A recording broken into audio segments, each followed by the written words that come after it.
Nikmati hadirat-Nya. Nikmati hadirat-Nya. Nikmati kuasa-Nya. Malam hari ini Engkau disembah,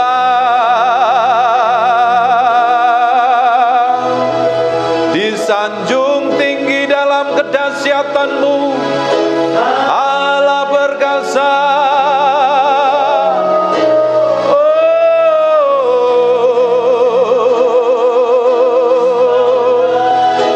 Ini mia Mose, ini mia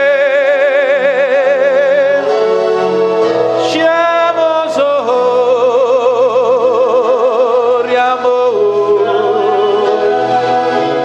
Ini miniama ikanama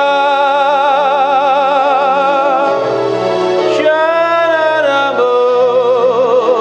Angkat suaramu sembaria, tinggikan Raja yang mulia itu, Yesus Tuhan Allah perkasa, Allah kekuatan, Allah yang ajaib. Engkau dimuliakan, Engkau ditinggikan Tuhan. Malam hari ini nama-Mu dikuduskan, diagungkan Tuhan.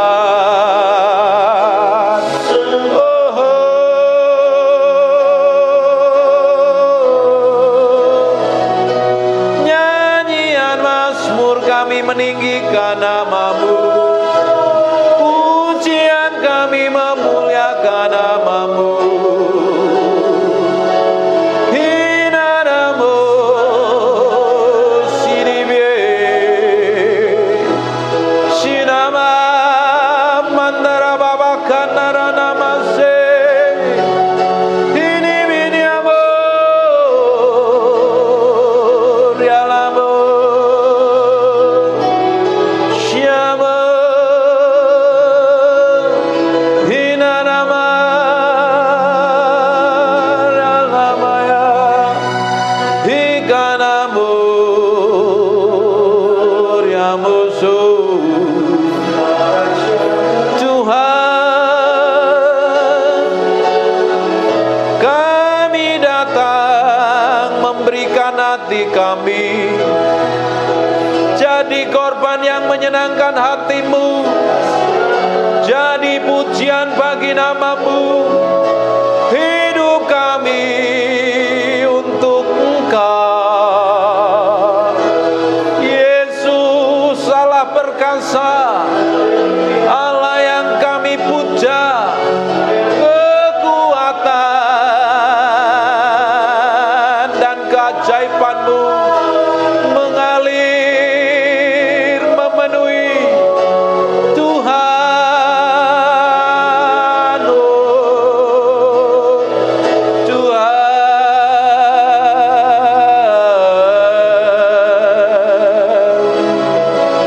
minarana masibiribikie sinamoho.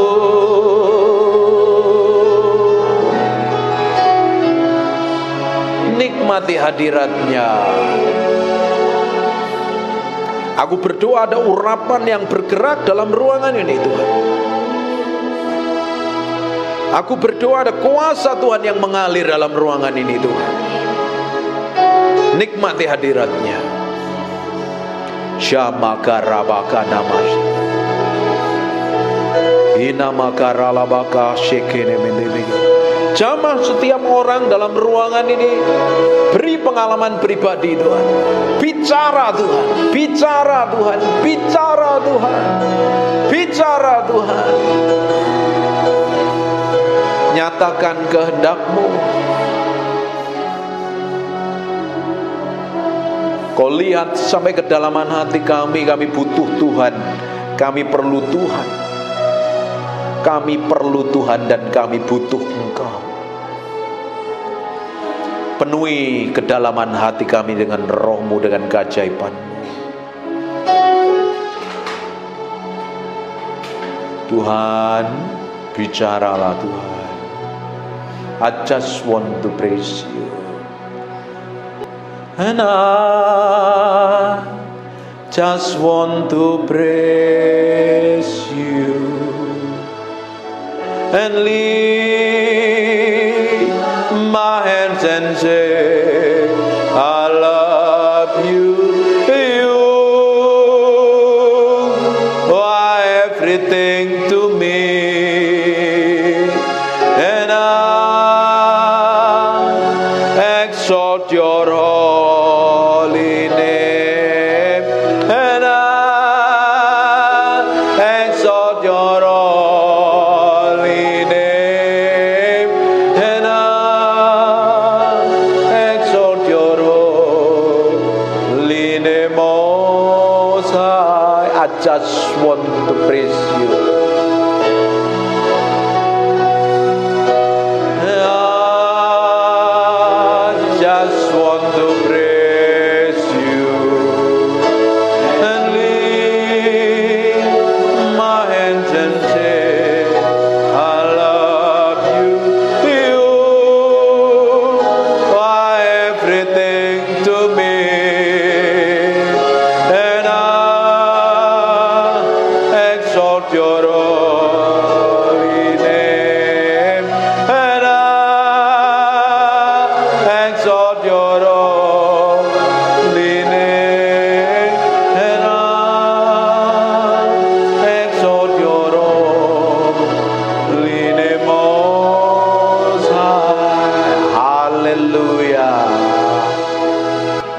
Kita mau nikmati hadirat-Nya dalam ruangan ini. Roh Kudus, jamah kami Tuhan, penuhi kami Tuhan. Penuhi kami Tuhan dengan kedahsyatan-Mu Tuhan. Aku berdoa setiap orang dalam ruangan ini, Engkau sendiri yang peluk, Engkau sendiri yang pegang, Engkau sendiri yang tuntun. Kemana kami harus melangkah, kemana kami harus berjalan. Sebab tujuan kami ketika kami berjalan bersama Engkau menggenapi rencana-Mu. Ada hal besar di depan yang sudah Kau sediakan buat kami. Pegang hati kami malam hari Tuhan. Lihat sampai kedalaman batin kami. Kami butuh Engkau. Kami perlu Engkau. Kami menantikan Engkau dalam kedahsyatan-Mu Tuhan. Roh Kudus, kami mengizinkan Engkau memimpin dan mengurapi kami, melindungi, memproteksi dan menjagain kami. Tarik hati kami semakin dekat dengan Tuhan. Tarik hati kami melekat dengan hati-Mu, sehingga langkah kami seirama dengan irama-Mu, seritme dengan Engkau. Bawa kami dekat dengan Engkau sampai kami ngerti detak jantung-Mu Tuhan. Apa yang harus kami kerjakan, apa yang harus kami lakukan. Dan kami percaya di ujungnya Engkau akan bawa kami berjalan dari kemuliaan satu pada kemuliaan yang lain. Terima kasih buat hadirat-Mu, terima kasih buat kehadiran-Mu. Terima kasih ya Tuhan. Terima kasih. Kami hormati Engkau seumur hidup kami. Kami mau cintai Engkau melebihi apapun juga di muka bumi ini. Sebab tujuan hidup kami hanya pribadi-Mu saja. Hanya ingin kenal Tuhan lebih dari apapun. Dan ketika kami berjalan, apa saja yang kami kerjakan, apa saja kami pegang, apa saja yang kami lakukan, Engkau sertai dan Engkau berkati kami. Terima kasih buat pribadi-Mu yang ajaib. Terima kasih Tuhan. Kami kembalikan segala pujian, hormat, pengagungan buat Raja kami yang Maha Mulia. Dalam nama Yesus, haleluya. Amin. Sebenarnya hari ini apa sih yang kita kejar sebenarnya? Apa sekedar kita bekerja, cari duit, setelah duit dikumpulin, pada titik tertentu hati kita hampa dan kosong. Banyak orang mencari duit. Memang duit penting, saya pun juga cari duit, saya pun juga bekerja. Istri saya tahu saya ini orang kerja keras. Tapi ternyata bukannya sekedar kita kerja keras dan cari duit yang penting, tapi kita kenal tujuan Tuhan dalam kehidupan kita itu apa. Karena kalau kita ini tidak kenal tujuan Tuhan dalam hidup kita itu apa, akhirnya kita melakukan rutinitas hari-hari kita nggak jauh beda dengan orang yang di luar sana. Mereka bekerja, bangun pagi, minum kopi, mandi pagi, gosok gigi, mandi, dandan rapi dan pergi ke kantor, sore pulang, mandi, makan malam dan lain sebagainya, terus tidur dan besok melakukan rutinitas seperti itu. Ujung-ujungnya ketika dapat duit, capek, lelah, akhirnya badannya juga ikut lelah, akhirnya sakit, nggak bisa menikmati. Padahal Tuhan berjanji, kalau Tuhan berjanji itu pasti digenapi. Tuhan punya maksud dan tujuan dari kehidupan kita ini bukannya sekedar bekerja, tapi melakukan apa yang Dia mau, apa yang Dia inginkan. Saya sudah sering kali ngomong bahwa kita ini diciptakan unik dan spesial. Muka kita ini tidak pernah ada yang nyamain, sidik jari kita juga nggak ada yang pernah nyamain. Orang yang pernah meninggal, orang yang hidup hari ini, dan orang yang akan hidup akan datang tidak pernah ada yang sama sidik jari kita. Artinya kita ini limited edition. Ibu Yulike, Ibu Evi, Ibu Ailing, Ibu Kalista tahu itu. Kalau tas limited edition, mobil limited edition, Bapak ini juga tahu limited edition harganya mahal. Betul nggak Pak? Mungkin. Barangnya mahal sekali karena diciptakan dengan terbatas. Dan kita ini diciptakan hanya satu-satunya dan berbeda. Tidak pernah ada yang sama. Sekalipun orang itu kembar identik pun dia tidak pernah ada yang sama. Artinya apa? Tuhan ciptakan kita ini dengan maksud dan tujuan. Nah, kita tidak boleh sama dengan orang dunia yang hanya sekedar bekerja, cari duit, ngumpulin duit, tapi mereka mengalami kehampaan loh. Mereka tutupin kehampaan, kekosongannya dengan ke karaoke mungkin, dengan selingkuh mungkin, dengan berzina, dengan narkoba, dengan ke diskotik, dengan beli barang mewah, dengan belanja, dengan liburan. Dia pingin coba cari kepuasan di dalam batinnya, dan ternyata dia nggak dapatkan. Tetap kosong dan hampa. Nah, di dalam diri kita ini ada ruang kosong seperti puzzle. Di dalam diri kita ini ada ruang kosong seperti puzzle. Dan puzzle itu bentuknya adalah pribadi Tuhan, pribadi Yesus.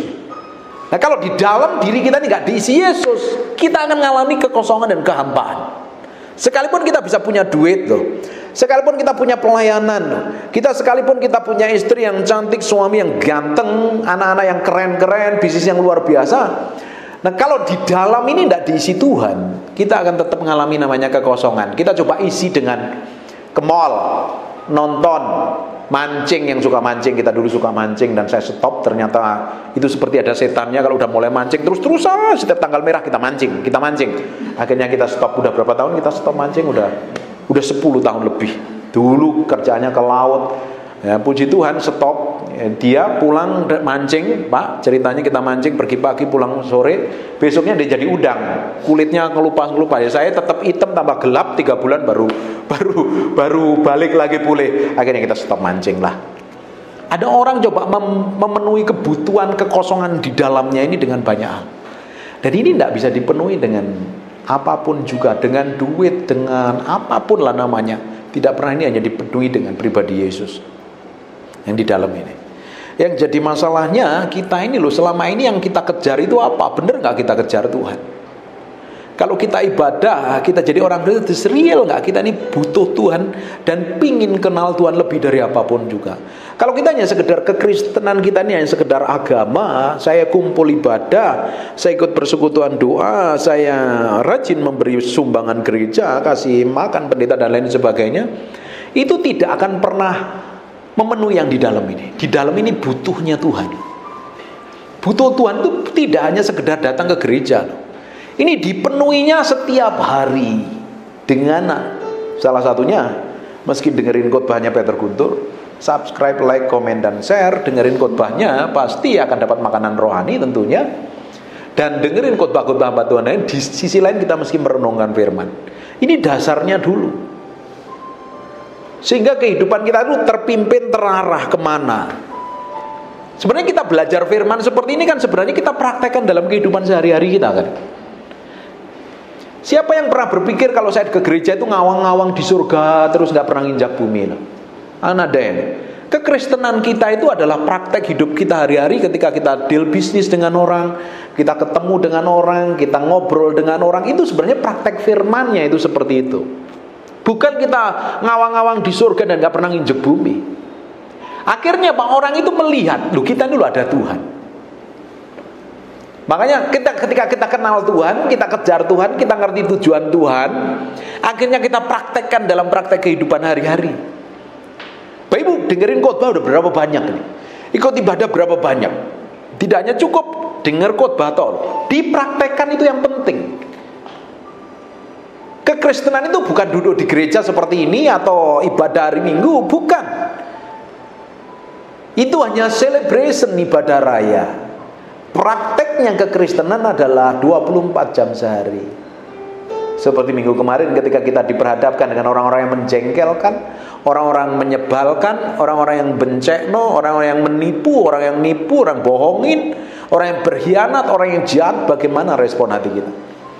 Sesuai firman apa tidak? Dampaknya kekristenan kita itu real ada dalam kehidupan kita. Kalau enggak, kita ini seperti orang yang bercermin terus lupa. Muka kita yang kita baru lihat di cermin itu lupa. Harusnya semakin hari semakin kita berubah. Saya melihat Bu Kalistan mulai diubah Tuhan. Sedang dia terstruggle waktu covid dulu. Nangis, jerit, teriak, air matanya udah seember, peres pakai handuk, alah teriak-teriak. Ibu Yulike mulai berubah, diubah Tuhan.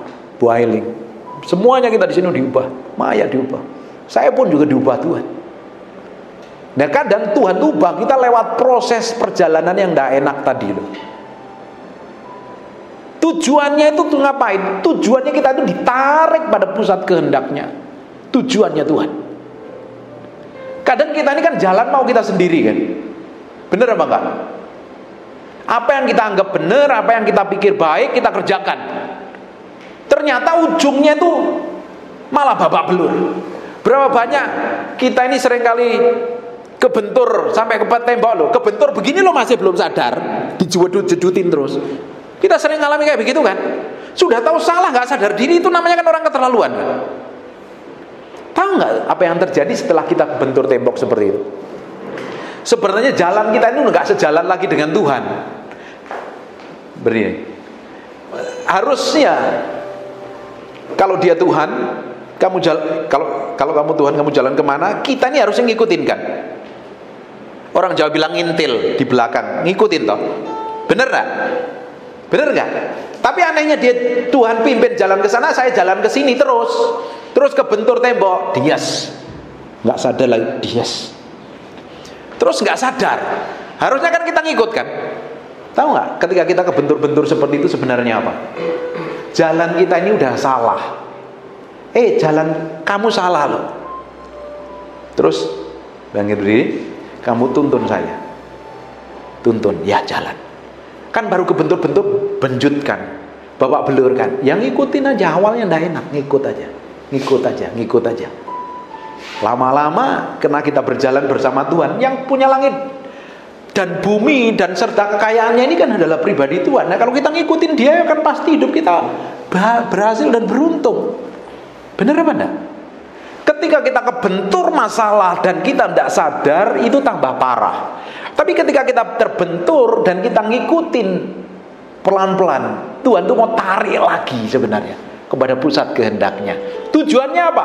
Kita menggenapi rencananya tadi loh dalam kehidupan kita. Makanya kekristenan ini bukan hanya sekedar ibadah. Di ibadah begini kan kelihatan cantik-cantik, ganteng, keren semua kan. Wanginya luar biasa, bulu matanya, rambutnya keren, semuanya menarik semuanya. Tapi praktek kekristenanmu yang sejati ketika kamu sedang ditagih hutang, apa responmu? Seperti saya pernah ditagih hutang.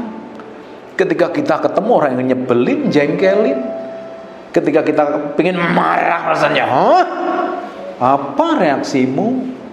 Dan itulah yang akan membuat kita semakin ditarik dekat kepada Dia. Dan tidak enak ini. Makanya orang berjalan dipimpin Tuhan itu awalnya tidak enak, ujungnya pasti enak.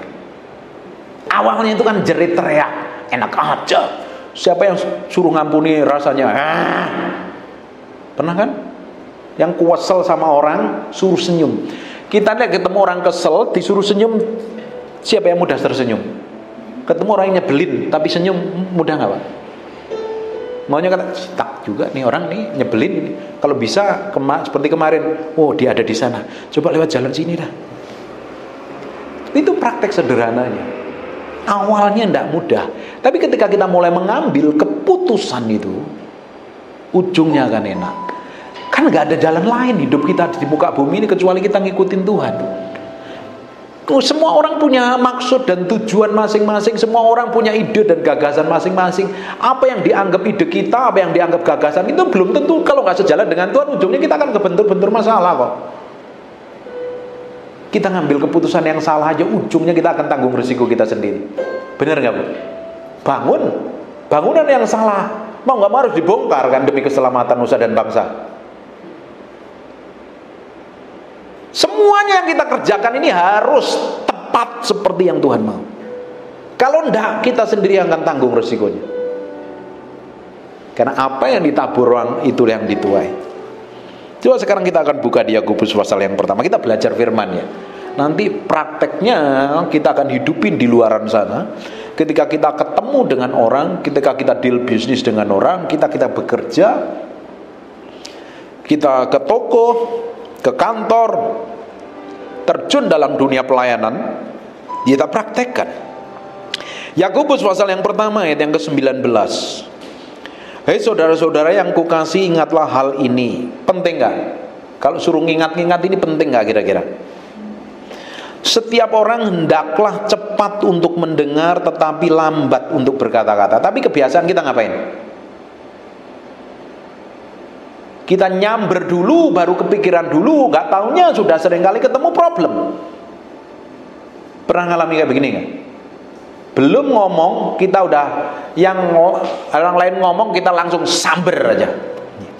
Ingat hal ini, setiap orang hendaklah cepat untuk mendengar, tapi lambat untuk berkata-kata, dan juga lambat untuk marah. Kita ngambil keputusan apapun juga kan kita harus libatkan Tuhan di dalamnya. Kita nggak bisa pakai keputusan kita sendiri untuk memutuskannya. Ujungnya kalau kita putuskan pakai kekuatan kita sendiri, kita akan ketemu trouble kok. Apalagi dalam hal bergaul, hal komunikasi dengan siapapun juga, kita cepat dengernya, untuk ngomongnya itu mesti pelan-pelan, ditelen dulu, dikunyah dulu. Bapak Ibu, kalau kita ini bertindak hati-hati loh, segala sesuatu yang kita mau katakan, yang kita mau perbuat, kita timbang dan kita pikir dulu. Kira-kira hidup kita ini apa yang terjadi? Semakin powerful nggak? Kalau segala sesuatu yang kita mau katakan, yang kita mau lakukan itu kita timbang dulu, kita pikir dulu dengan baik. Standarnya apapun yang kita kerjakan itu standarnya kira-kira Yesus disenangkan apa tidak? Yesus dimuliakan apa tidak? Tapi kalau standarnya adalah, wah aku nih yang penting aku senang, yang penting aku puas, yang penting aku bahagia, itu standar daging kita loh. Pasti ujungnya ketemu problem. Tapi kalau standar yang kita mau putuskan, yang kita mau perbuat, Tuhan dimuliakan nggak dalam keputusan saya? Hidupmu pasti berubah. Pasti hati-hati dalam bertindak dan bersikap. Mau ngomong pun hati-hati, nggak mau ngomong sembarangan. Mau mikir pun juga mikir yang sembarangan. Nggak mau mikir yang sembarangan, mikirnya hati-hati. Apalagi mau ngambil keputusan, itu kan harus dicermatin dulu resikonya apa, ditimbang dengan baik, untung ruginya. Kalau deal bisnis kan harus seperti itu.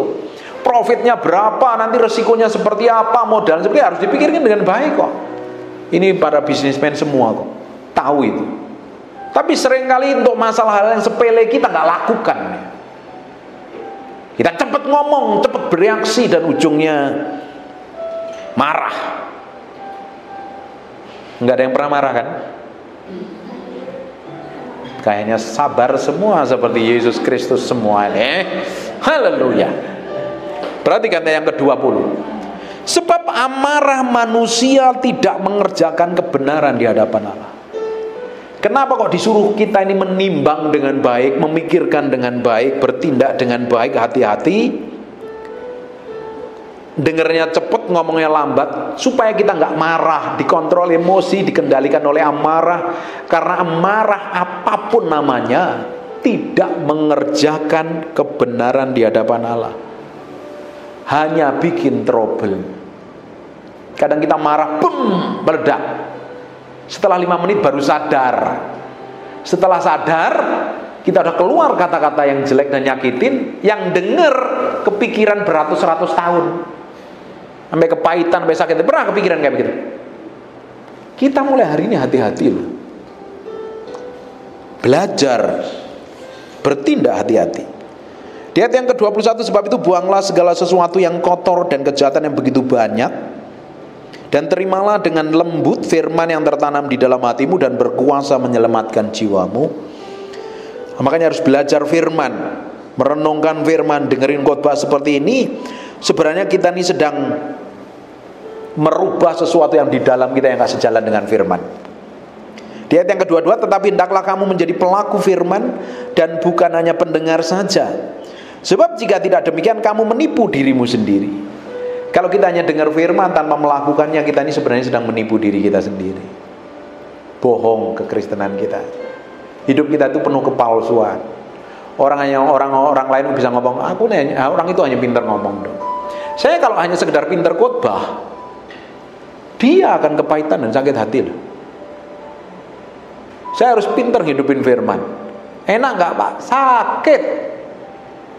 Berat nggak? Wabot. Seringkali nggak kuat. Tuhan, tanya ini. Kelihatannya kita enjoy, memang enjoy, kita nikmatin, kita bahagia. Tapi di sisi lain kita juga mengalami permukaan yang saya belum bisa ceritakan. Nanti setahun 2 tahun ke depan saya akan ceritakan ya. Apa yang terjadi. Kita bahagia, kita mesra. Tapi di sisi lain tetap kita berjalan bersama Tuhan, itu ada permukaan yang diizinkan Tuhan supaya kita ini tetap nempelnya sama Dia. Karena itu diizinkan untuk merubah yang di dalam ini loh, supaya perjalanan kita ini sejalan dengan Tuhan tadi, menggenapi tujuannya, menggenapi rencananya. Nah, kita hanya sekedar mendengar firman tanpa kita melakukannya, kita ini seperti orang yang menipu diri sendiri. Diri kita sendiri aja kita tipu, apalagi orang lain, apalagi Tuhan kita bisa bohongin. Terus kita bisa seakan-akan kita bisa membohongin, padahal kita kan nggak bisa membohongin. Kita mau membohongin diri sendiri pun kan tertuduh kan? Bener apa enggak? Ada rasa yang tidak enak, rasa yang nggak nyaman. Biasanya kalau nyetir karena buru-buru lewat jalur Transjakarta, itu kan tidak benar ya kan? Tapi kan itu ketika kita lewat jalur itu kan ada perasaan tidak enak gitu, tertuduh, berdegup kencang, deg-degan. Wah ini salah, ini salah. Kita nggak bisa bohongin kok. Kalau kita bikin salah itu sebenarnya kita tahu kalau itu salah loh. Hanya masalahnya kita terlalu ndablek untuk bertobat dan berubah. Hanya dibutuhkan hati yang nurut kok sama Tuhan. Nanti hidupmu akan diubahkan Tuhan. Di ayat yang ke-23, sebab jika seorang hanya mendengar firman saja dan tidak melakukannya, ia seumpama seorang yang sedang mengamat-amatin mukanya yang sebenarnya di depan cermin, baru saja ia memandang dirinya, ia sudah pergi atau ia segera lupa dengan rupanya. Lupa. Padahal bagian kita ini adalah jalan sama Tuhan setiap hari dalam segala sesuatu. Kalau hidup kita ingin sukses dan berhasil, kita harus melakukan segala sesuatu tepat seperti yang Tuhan mau. Tidak gampang, tidak enak. Ini step by step. Ikut Tuhan tuh gak ada yang langsung sempurna. Step by step. Kadang jatuh, kadang tersandung, kadang terseok, kadang terbentur, tetap sadar dan berubah. Kalau enggak, kita akan menjadi orang yang enggak akan berubah dari tahun ke tahun. Hidupmu begitu-begitu saja, kelakuanmu tambah buruk, mulutmu tambah ngomongnya jelek, kehidupannya tambah babak belur terus. Padahal Tuhan janjikan perjalanan kehidupan kita akan naik terus setiap hari, ke dalam level yang berbeda, dalam urapan yang berbeda, dalam hikmat yang berbeda, dalam berkat yang berbeda. Tujuan kita ikut Tuhan bukan hanya sekedar mengejar berkat kok sebenarnya. Yang kita kejar itu perkenanan. Suatu hari kita akan dipanggil Tuhan, hanya urutannya, jamnya berbeda-beda. Nggak tahu kapan. Tapi bagian kita adalah mempersiapkan diri kita setiap hari. Kita bisa ketemu Tuhan kapan saja, dan kita didapati menjadi orang yang berkenan di hatinya. Dan kita menjadi orang yang bertanggung jawab melakukan apapun yang Tuhan percayakan sama kita hari ini. Jual properti, lakukan jual properti. Jual asuransi, jual bakso, jual bakso. Jadi IT, jadi pemain musik, jadi hamba Tuhan, jadi pengusaha. Lakukan bagian kita yang dipercayakan Tuhan itu dengan tanggung jawab. Kita melakukannya seperti melakukannya untuk Tuhan, karena Tuhan harus dipermuliakan lewat pekerjaan kita. Amin. Amin. Amin. Tuhan harus dipermuliakan melalui pekerjaan kita yang Tuhan percayakan hari ini. Apapun profesimu, apapun jabatanmu, Tuhan harus dipermuliakan. Kalau Tuhan dipermuliakan lewat pekerjaan kita, profesi kita, nanti orang-orang yang tidak kenal Tuhan tadi bisa melihat kemuliaan Tuhan yang memancar melalui tindakan kita, sikap kita. Orang itu bisa melihat, tuh kamu berbeda ya, keputusanmu kok berbeda, sikapmu kok berbeda. Orang itu jadi tertarik, pingin kenal Tuhan melalui hidup kita. Kalau orang aja nggak tertarik pingin kenal Tuhan melalui hidup kita, ya perlu dipertanyakan loh. Jangan-jangan aku ini bencek, ngeselin, nyebelin. Betul apa enggak? Real praktek firman kita itu bisa dinikmatin orang di luar sana. Bukan hanya untuk dengar khotbah terus pulang nggak ngerti apa-apa. Ini kebanyakan orang Kristen dengerin ibadah, dengerin khotbah ya, pulang tuh sibuk mikirin makanan loh. Apalagi kalau hari Minggu lapar itu. Ibadah jam 10 tuh laparnya bukan main ya, kelar jam 12-an tuh. Aduh, makan di restoran mana ya? Waduh, ngantri lagi tuh. Waduh, waiting list lah. Lapar, makan bakmi enak di mana? Terus khotbahnya pendeta lupa loh. Kebanyakan seperti itu loh. Padahal tujuan kita kan ibadah kan. Ketemu Tuhan, dengar firman, kita praktek firman, tapi lupa. Puji Tuhan masih ada khotbah yang direkam lewat media sosial yang perlu didengarkan ya. Terutama channelnya Peter Guntur. Nah, supaya ketika kita ini berjalan bersama Tuhan setiap hari, kita bangun keintiman. Makanya kekristenan kita itu harus, setiap orang harus memiliki hubungan dengan Tuhan. Harus.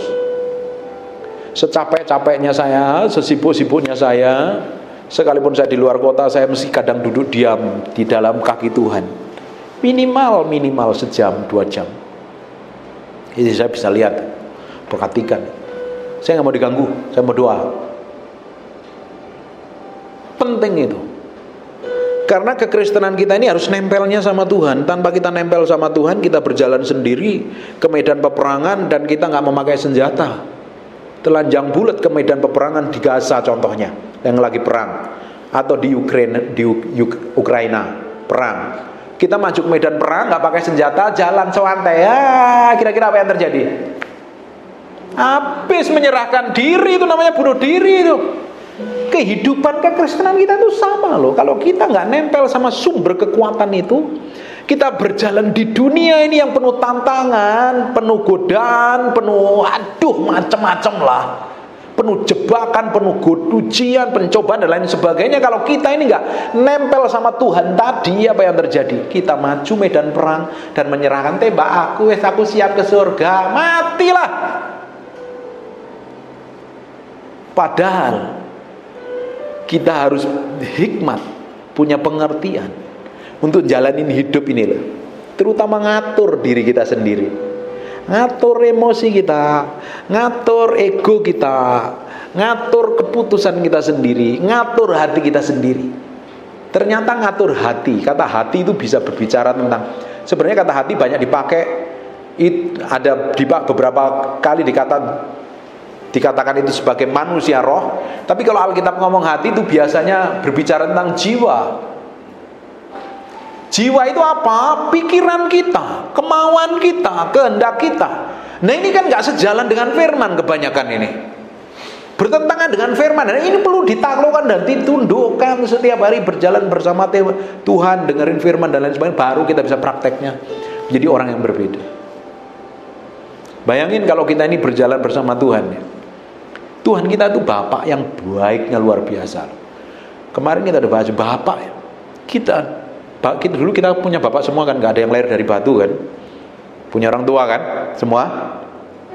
Ada gak orang tua yang kejem gitu? Kecuali orang tua yang lain ya, psikopat tanda kutip, yang gebukin anaknya sampai mati ya, gak ada lah. Itu mah orang agak gak waras lah. Tapi normalnya orang tua itu pingin anak-anaknya sukses dan berhasil. Bener gak? Toh kalau kita dipukul pakai rotan karena kita ndablek biasanya, ngeyel, gak ngerjain PR, main terus dan lain sebagainya, ngelawan dan lain sebagainya. Nggak ada orang tua yang pengen anaknya belangsak, susah, hidup menderita, melarat, miskin, kere, utangnya banyak dan lain sebagainya. Nggak ada orang tua yang kayak begitu. Pengen pasti anaknya itu jadi berkat, jadi orang yang luhur, jadi orang yang mulia, jadi orang yang terpandang, jadi orang yang tersohor, jadi orang yang memberkati banyak orang. Itu bapak di dunia. Bayangkan bapak kita yang di surga, hebatnya kurang apa? Wong dia saja rela mati sebelum kita bertobat kok. Dulu kita kan hidupnya nggak ada yang benar ini kelakuannya nih. Ada yang udah lahir, haleluya, puji Tuhan, gitu, nggak ada kan. Kita semua kan orang ngawur semua dulunya. Ini yang ngomong juga dulunya orang bejat kok. Karena kenal Tuhannya diubah Tuhan. Sebelum saya bertobat pun Yesus rela mati di kayu salib untuk nebus dosa saya, supaya kita diangkat menjadi anak, jadi ahli warisnya. Bapak Ibu bisa bayangkan apa yang terjadi dengan Tuhan hari ini? Kira-kira pingin apa dari kehidupan kita? Pingin kita ini menjadi orang yang sukses dan berhasil, jadi berkat bagi banyak orang loh. Tuhan gak pingin hidup kita nih susah terus, menderita terus, stres terus. Orang tua kita kalau ngelihat kita nih anaknya stres, datang ke mami, "Mam, pusing aku, Mam, pusing." Lama-lama itu orang tua stres.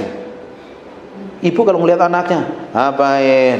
Mabuk, ini mabuk." Stres nggak ngelihat anak kayak gitu terus? Benar nggak? Kita pingin anak-anak kita jadi orang-orang yang sukses dan berhasil dan jadi berkat bagi banyak orang. Kita yang masih punya kekurangan kadang. Kita seringkali gagal kadang. Kita seringkali bikin dosa kadang. Tapi Tuhan tetap pingin kayak begitu. Baik nggak Tuhan kita? Saya pernah kasih perumpamaan seperti ini. Ada seorang orang ini, anak tunggal. Anaknya orang kaya sekali. Mercy-nya banyak, BMW-nya banyak, Alphard itu jangan tanya lagi. Ada Range Rover, asetnya di mana-mana. Punya anak tunggal satu-satunya laki. Tiba-tiba ditabrak oleh seseorang. Anak itu mati. Dihubungin orang tuanya datang. Tahu nggak apa yang dikatakan orang tua itu? Pasti mikir nih, nah satu-satunya, wah gua tuntut ini, kurang ajar kamu. Itu kita. Tapi orang ini beda. Udah warisannya banyak banget. Dia ngomong begini. Yang ditanyain pertama-tama, wah anak saya udah meninggal. Oh iya. Terus yang nabrak ditanyain, loh kamu nggak apa-apa? Kamu itu luka loh ya, tak bawa ke rumah sakit. Terus anaknya minggu besoknya dikubur. Karena taruh rumah duka dulu, karena dia anak orang terkenal kan. Terus ini yang nabrak juga datang ke rumah duka. Setelah selesai diundang ke rumahnya, diajak makan. Kamu udah sembuh, udah sehat? Aku ini hanya punya anak satu-satunya dan meninggal. Aku minta KTP-mu. Buat apa? Saya mau wariskan semua harta saya ini buat kamu. Karena saya nggak punya anak lagi. Kira-kira apa yang terjadi dengan orang itu? Pingin melakukan yang terbaik buat orang ini enggak? Hormat enggak? Respect apa enggak? Kira-kira ini sopan banget enggak sama orang itu yang kasih warisan itu, yang anaknya udah ditabrak tadi? Baik Bu, bisa dibayangkan Tuhan lakukan seperti itu sama kita? Kita ini kan orang bejatnya bukan main, jahat. Belum lagi dengan kata-kata kita, udah gak peduli Tuhan, ngomong nyakitin orang lain, ngerendahin orang lain, maki orang lain, mandang sebelah mata orang lain. Udah begitu sombong lagi, lihat aku, diriku dan saya. Bangga lagi ketika kita mulai diberkati dan lain sebagainya lah. Padahal Tuhan rela mati buat kita. Kita diangkat jadi anaknya. Alkitab katakan kalau kita ini menjadi miliknya Kristus, kita berhak menerima berkatnya Abraham loh, yang diwariskan Abraham kepada kita loh. Tuhan kurang baik sama kita? Kurang baik apa sama kita? Wong sampai hari ini kita masih sehat, segar, tidak kekurangan apapun kan? Makan bisa enak, tidur bisa nyenyak, pakai AC, pakai spring bed, merek Serta, merek apa lagi yang mahal-mahal itu, pakai mobil bagus, bisa makan nyaman dan enak, pakai handphone bagus. Tapi kita seringkali tidak peduli dengan Tuhan. Itu orang yang nabrak anaknya diangkat sama orang tuanya yang anaknya mati tadi. Sama seperti kita ini, kita dulu sering bikin kejahatan, diangkat oleh Yesus sebagai anaknya. Sampai hari kita diberkati dan lain sebagainya. Terus kita gak mau peduli Tuhan dengan sikap kita, dengan tindakan kita. Bayangin itu anak yang diangkat tadi, tiba-tiba ngomong kasar sama orangnya, itu kurang ajar gak? Tahu gak Tuhan lakukan lebih dari orang yang anaknya ditabrak tadi sama kita? Terus kalau kita tidak hormat sama Tuhan, terus kita hanya sekedar dengan khotbah, nggak kita praktekkan hidup kita hari-hari, apa yang terjadi? Bukankah Tuhan kita baiknya luar biasa? Bukankah Tuhan pernah tolong kita di masa-masa lalu, pernah hiburkan kita, berjuang bareng nih, hidup babak belur nih, saya babak belur, dia babak belur, berjuang bareng, nangis bareng. Saya bilang kuat jalan sama Tuhan. Masa COVID, saya kena COVID. Kita pernah sakit dan disembuhkan Tuhan kan? Kalau nggak disembuhkan kan udah lewat kan, nyatanya kita masih ada tempat sini. Kita diberkati, juga kita pernah ngalami stres dan ternyata Tuhan pulihkan dan kita jadi orang yang bahagia. Bayangin, kalau Tuhan pernah lakukan sesuatu yang ajaib dan besar di masa lalu, di masa yang akan datang Tuhan akan lakukan double porsi. Bagian kita tuh ngapain? Jalan aja sama Tuhan, nyenengin Tuhan. Makanya kehidupan kita yang Tuhan percayakan sampai hari ini nggak ada yang lain kecuali kita nyenengin Tuhan. Baik kalau orang itu yang nabrak tadi nyenengin orang tersebut, yang dia diangkat anaknya menjadi ahli warisnya, senengin terus, kira-kira apa yang terjadi? Semuanya loh dikasih. Tuhan juga lakukan loh itu sama kita. Kita hanya kalau punya anak yang baik aja, anak kita baik, kita juga pasti perlakukan baik. Kalau kita punya anak yang keras, yang dablek, kita masih tetap perlakukan baik kok. Betul apa enggak? Dan kita mukul anak kita bukan karena kita kejem, kita bengis kan, supaya anak itu jadi baik kan, supaya masa depannya jadi lebih powerful. Apalagi Bapak kita yang di surga, dia pingin kok perjalanan hidup kita itu bahagia. Makanya kalau hari ini kalau Bapak Ibu nggak bahagia, kamu mesti kenal Tuhan, perlu ngalami Tuhan. Ibu bahagia kan mulai sekarang, mulai ceria, tambah cantik, tambah awet muda, tambah diberkati. Bapak juga sebentar lagi akan mengalami berkat Tuhan. Kayaknya tambah kurus ya. Baju hitam. Oh, baju hitam lebih langsing ya. Tuhan mau perjalanan kita ini ngalami kemenangan demi kemenangan loh. Seringkali yang membuat kita nggak ngalami kemenangan tau nggak apa? Tadi loh, keputusan kita yang ngawur, keputusan kita yang salah, sikap kita yang sembrono, tindakan kita yang ya semau kita sendiri dan gak peduli. Seakan-akan dengerin kita itu butuh Tuhan loh, butuh Tuhan. Tanpa Tuhan kita nggak akan bisa jadi apa-apa dan nggak akan bisa kemana-mana. Karena Tuhan yang memegang seluruh kendali kehidupan kita.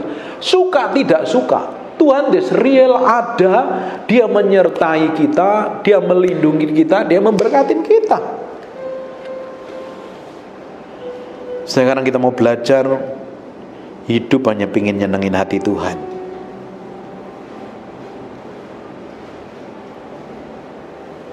Di Keluaran 15 ayat yang ke-26 ngomong begini.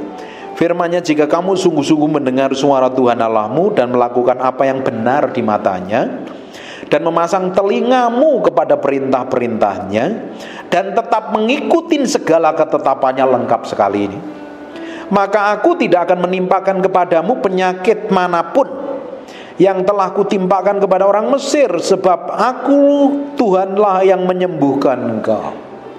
Bagian kita itu buka mata, buka telinga, jalan ngikutin firman-Nya, jalan ngikutin ketetapannya, dan terus jalan bersama Tuhan. Jalan bersama Tuhan nggak akan langsung enak. Ada terjalnya. Ada di pinggir jurang kadang. Hanya ada satu pegangan, satu akar tok kadang, ya Pak Yesus kadang. Kadang terseok-seok, kadang nggak jelas. Tiba-tiba kita jalan tol, tiba-tiba kok jalan buntu ini? Kenapa ini? Tiba-tiba kita mentok, pernah ngalami semua kan masa mentok. Ada masa-masa titik jenuh, masa membosankan dan lain sebagainya. Kadang itu diizinkan Tuhan kok, supaya kita itu hanya tetap bergantungnya sama Tuhan. Coba kalau Bapak Ibu bisa bayangkan perjalananmu hidupnya mulus. Ibu Yulika perjalanannya mulus nggak? Struggle juga ya kan?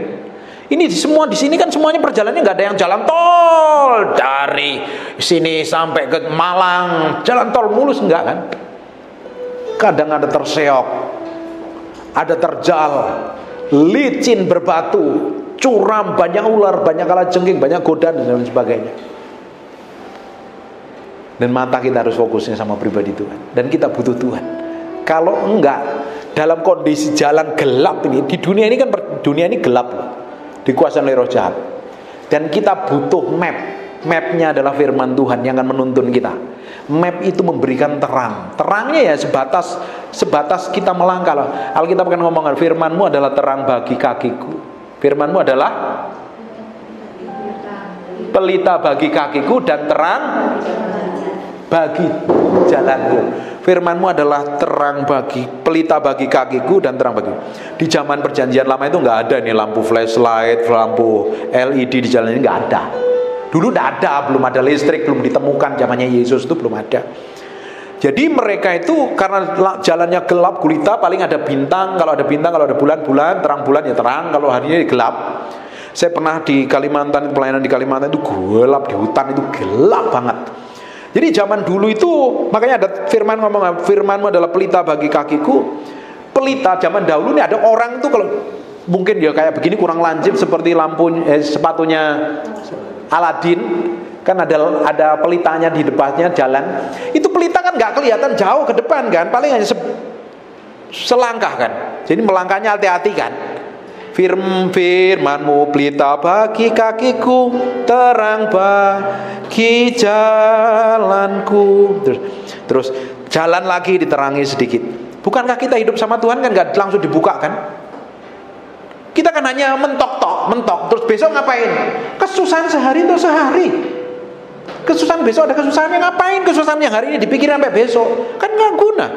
Tapi anehnya kita suka mikirin kan?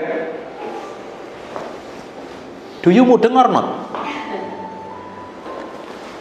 Alkitab katakan kasih setia Tuhan selalu baru setiap hari. Kesusahan sehari untuk sehari. Kadang kita itu berjalannya hanya sebatas melangkah di depan loh. Besok sudah nggak tahu loh. Mau ngapain lagi? Dan terus ngapain kalau nggak tahu? Ya nempel sama Tuhan dong. Minta firman-Nya, minta terangnya menerangin kita supaya jalan kita berjalan terus, nggak terseok. Tapi kalau kita nggak jalan pakai firman-Mu adalah pelita kan. Firman ini akan nerangin kita seperti mapnya yang menuntun kita kan. Nah kita jalan mau kita sendiri ya pasti tersandung-sandung, pasti terjatuh kan. Ini loh buktinya kita butuh firman untuk praktek di dunia sana, supaya hidup kita ini nggak tersandung dan mengalami kemenangan. Diberkati apa enggak ini? Batuk dulu. Bentar lagi minum, ambil aqua masing-masing. Supaya perjalanan kita ini melangkah nih step by step. Makanya kalau kita nggak tahu besok mau ngapain, kadang pusing kan. Aduh, gimana ya besok ya? Sama kan, kita pernah ngalamin pusingnya Pak. Besok gimana ya? Apalagi dulu pernah kita ditagih utang nih ya. Ditagih utang, besok bayarnya Pak. Udahlah, tenang aja. Dianya panik nih, histeris ya, tahu sendiri kan. Oh gimana ya? Udahlah, tenang aja. Kesusahan sehari untuk sehari. Orang nggak tahu jalan keluarnya apa kok. Tidur. Wah, ini orang punya masalah gede kok. Tidur aja kerjanya. Orang nggak tahu apa-apa. Terus ngapain saya pikirin terus gimana ya? Malah stres sama cepet tua ya malah. Saya percaya firman-Mu adalah pelita bagi kakiku dan terang bagi jalanku, dan kesusahan sehari untuk sehari, besok ada berkat baru lagi. Ya, jalanin aja. Jalan aja sama Tuhan. Kadang diizinkan kita ini ya kepentok-pentok tadi itu loh, supaya kita ini bergantung sama Tuhan. Dan anehnya udah kepentok nggak cari Tuhan, itu kan keterlaluan dablek ya. Tapi ujungnya kalau kita jalan sama Tuhan pasti ada breakthrough dan terobosan. Saya aja ngalami terobosan, utang sampai lunas Pak. Ngalami breakthrough, terobosan. Ini ibu ini loh tahu persis nih perjuangan saya waktu Covid, baru bangkrut, dia tahu persis itu. Buka lista itu.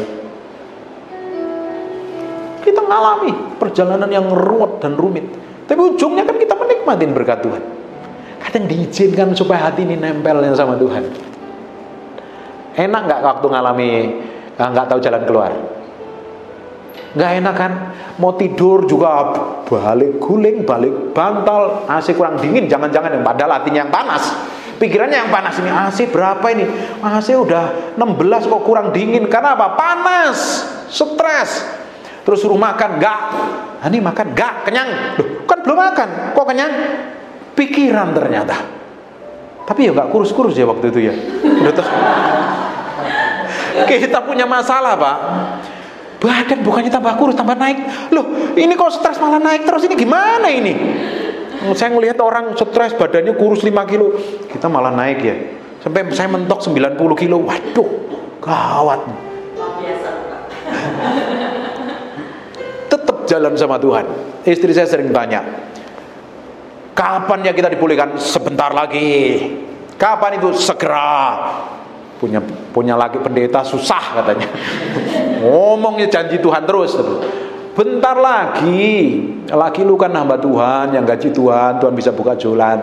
Kita cari Tuhan aja, kita kejar Tuhan. Dari situ dia diubahkan Tuhan, saya juga diubahkan Tuhan. Lewat proses-proses yang tadi. Hati kita itu diremukkannya tuh lewat mengalami kayak begitu-begitu loh. Semakin nurut sama Tuhan. Terus sekarang kalau kita mau bikin kesalahan, kadang kan kita ini ceroboh ya. Selama masih suka bakmi, makan daging, ini kan seringkali bikin kesalahan kan. Setelah kita bikin kesalahan 5 menit baru sadar, oh Tuhan, kok nyakitin hati Tuhan ya? Kok hatiku gak damai sejahtera? Cepat bertobat ya. Kadang kita kepancing untuk marah, bapak. Baru 5 menit sadar, duh, kok kita jadi kurang ajar sama Tuhan gini ya. Jadi seringkali istri saya itu, nanti tak kasih saksian kalau udah kita ngalami powerful. Sering dia gini, tenang aja.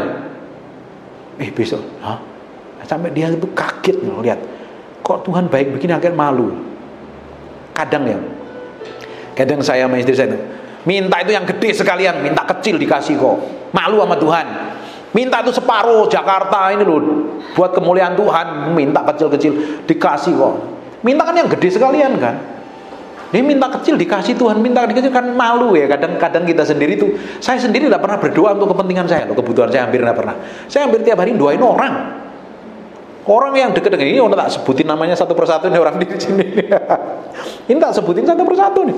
Saya lebih suka doain orang lain daripada doain kebutuhan saya sendiri. Karena saya minta apa aja tuh kayak nggak lama kemudian dikasihkan, malu izin, ngerti nggak? Izin. Kalau deket sama Ibu Yulike ngomong, Bu, mau ini dikasih, Bu, mau ini dikasih. Lama-lama kan nggak enak hati toh. Kadang saya sama Tuhan tuh kayak begitu loh. Minta kecil aja dikasih. Minta yang gede lah Tuhan, aku minta yang gede lah. Aku mau pingin orang tuh banyak diubahkan, banyak orang dipulihkan, banyak orang diberkati. Aku pingin yang seperti itu. Fokus kita udah beda. Makanya kalau hari ini hanya fokus pada diri kita sendiri, nih lo hatiku, perasaanku, aduh gimana, aku terluka, ya udahlah. berubah, jalan ke level yang berbeda lagi, naik level yang berbeda. Tuhan maunya ke situ. Ngerti nggak ini? Kira-kira kalau kita dibawa ke level yang berbeda, apa yang terjadi? Kita tuh nggak fokus sama kelemahan, kekurangan, stresnya, pusingnya kita. Kita fokus bagaimana aku bisa jadi berkat bagi banyak orang. Bagaimana aku menjadi problem solver bagi banyak orang. Levelmu naik level nggak? Dia kerjanya nangis, meratap, ambil handuk, dilapin air matanya. Duh Tuhan, aku mau ngalami kayak begini. Tuhan, aku pusing. Air diperos di ember, dikira ditaruh di kirbatnya Tuhan ya. Air matamu ditaruh di kirbatnya Tuhan. Karena sering nangis, matanya bengkak-bengkak, nggak ada gunanya. Jalan sama Tuhan sekarang. Ini levelnya udah bukan hanya nangisin diri sendiri, jalan sama Tuhan, praktek firman. Tuhan akan bawa ke dalam level kebesaran. Makanya yang di dalam tadi yang perlu diberesin ini. Ini orang-orang di sini harusnya levelnya udah berbeda ini. Apalagi kalau udah dengerin khotbah saya lebih dari 2 tahun pasti berubah. Khotbahnya udah marah-marah, udah teriak-teriak, udah ngomel-ngomel, nggak berubah keterlaluan. Dia melihat banyak orang diubahkan. Saya berdoa bahwa ibu akan dibawa ke dalam level berbeda. Sudah nggak fokus pada kepentinganmu, keperluanmu, jalanin aja. Punya bisnis, kerjakan, pasti Tuhan berkati, buka jalan, dikirim divine koneksi, dikoneksi dengan orang-orang secara ilahi, tiba-tiba dibukakan jalan dan lain sebagainya. Cara ilahi kok. Bagian kita kan jalan sama Tuhan. Kalau yang ngomong aja ngalami sesuatu breakthrough dan terobosan, apa lagi? Yang mendengarkan pasti Tuhan akan lakukan sesuatu yang ajaib. Amin. Beriku hati memujimu dan mengasihi Engkau seperti wanita yang datang mengurapimu. Beriku hati. Beriku hati memujimu dan mengasihi Engkau seperti wanita yang datang mengurapimu. Terima kasih Tuhan, kami materaikan firman-Mu dengan darah anak domba. Firman ini nempel dalam hati kami berhari-hari, berminggu-minggu, berbulan firman menjadi kehidupan. Dan aku berdoa setiap orang yang mendengar firman ini diubahkan, semakin ditarik dalam pusat kehendak Tuhan. Terima kasih Tuhan. Kami mau dedikasikan seluruh sisa hidup kami untuk nyenengin hati Tuhan mulai hari ini sampai selama-lamanya. Terima kasih, kami kembalikan segala hormat, pujian, pengagungan buat Raja kami yang mampu. Berkati tempat ini, berkat-Mu tempat ini, buat tempat ini double porsi, berkat-Mu double porsi. Dalam nama Yesus kami berdoa dan mengucap syukur. Haleluya, amin. And God bless you.